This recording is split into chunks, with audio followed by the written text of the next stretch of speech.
Hi, good day, everybody. This is E. Marcel Pursuit, and here's our exclusive interview with Georgia State volleyball head coach Sally Polhamus. Enjoy. All right, so here with Coach and discuss the trip to Troy. It was the conference opener for the team. Unique circumstances as far as the road trip, 3 matches in 2 days. The team was unable to come out with a win. But what can you take from that experience as you progress through the season? Definitely the first match, we did not find our kills. Actually, that's probably the theme of the whole weekend. First contact and finding our kills. Troy is a very strong team defensively and offensively. They average about 15 kills per set. So they get their points, and we did not keep up with that point scoring amount. And so we were out of system quite a bit, and we didn't take advantage of some of the opportunities we had. We definitely outblocked them. So that was a big key for us. But they statistically kind of beat us in every other category. And so for us, our front court defense looks pretty solid. Our back court defense needs to be more consistent for our first contact. So the progression from playing Chat to Mercer to Troy was a very good progression for us. This was a true road trip where we were spending the night at a hotel that brought on a couple different things that we're working through, just with pregame meals and timing of 3 matches that we haven't seen in a very long time. So there were definitely a lot of areas of, okay, let's figure this out and we'll be better next time. But really liked a couple of things of what we did, and just from a couple of players, I liked how they prepared for each match. And we need to find more kills, so we need to find 1 or 2 more players that are above 1 kill per set. You started Clara Bednarek in the final match against Troy. What led to starting the freshman for that match, and what did you see from her in her first collegiate start? So Clara's coming off an injury, and so she had very little time in the right side position. She's been playing middle for us for the beginning of part of preseason, but she's been out for almost 4 weeks with an ankle sprain. And so getting her back was really big. But the speed of Troy's offense was challenging for her. But I think that through the match, she got better and better. And that's really what these matches are about, is, growing each time, and then playing the same team 3 times. Scouting reports, adjustments, all of those things are so important. And Allie Thies, she had 10 digs, third time she's had double digits in that statistic for her first campaign with the team. What about her performance and at least giving you something on that side of the court? Yes, both her and Jordan Shoemaker did excellent jobs defensively.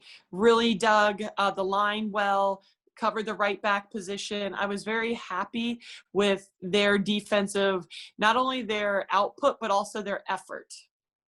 Yeah, I know that. I meant to ask this in your last interview, and we'll ask it now. It relates to off the court, and then we'll go back to Georgia Southern, your next matchup.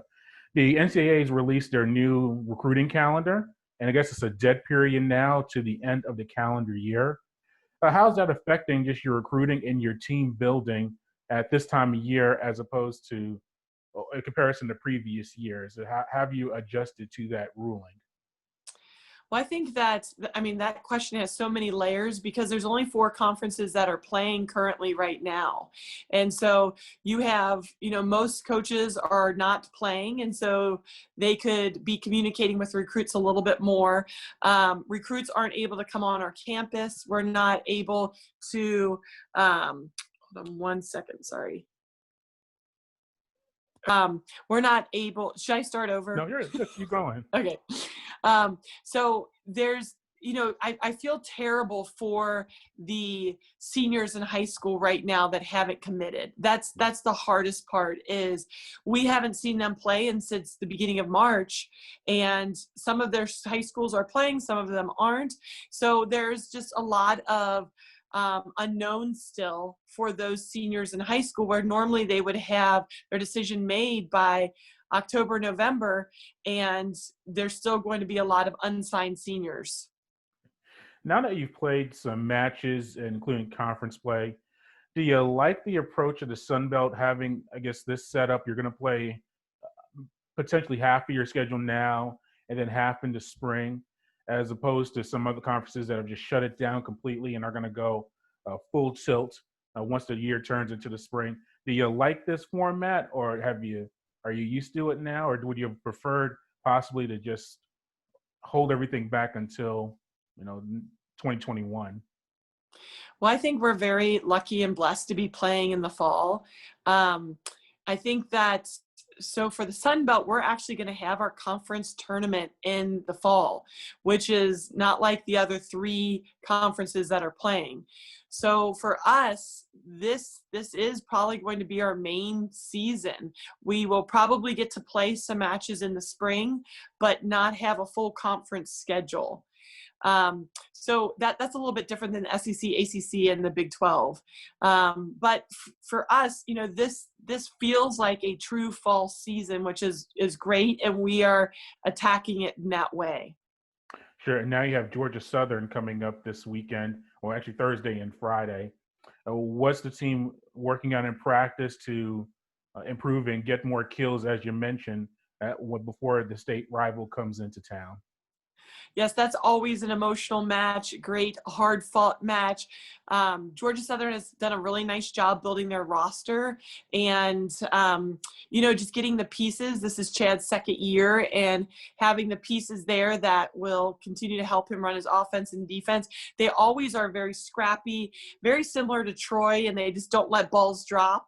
Hard to find your kills. And so I think it's going to be it's going to be a dogfight, and that's the best kind with your rival. And just what are you working on? You mentioned trying to get more kills. We see potentially a different rotation, maybe a different system, or is it just executing maybe a little bit better what you're trying to do on the court?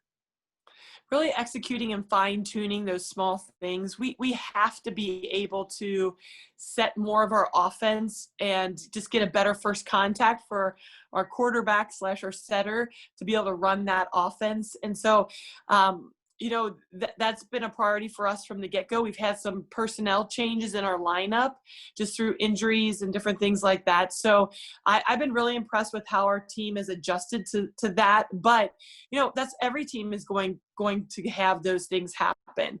And so where are we in bouncing back faster after a mistake and, finding those points? We want to be in control of the match by scoring the points, not waiting for our opponents to make errors.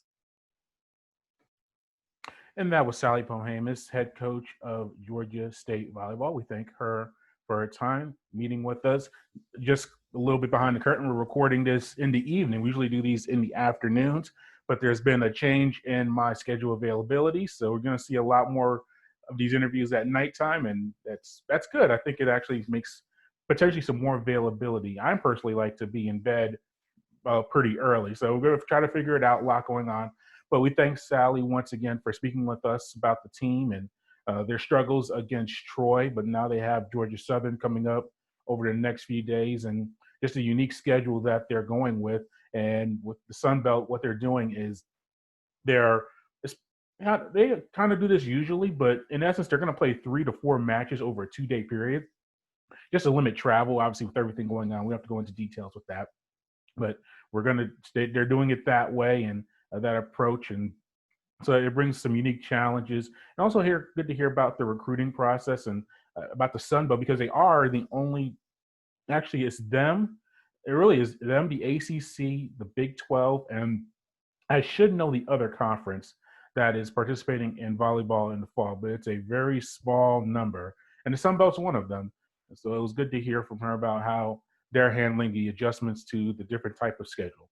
So once again, thank you for listening to the Fighting Peaches edition of our podcast. And until next time, be safe.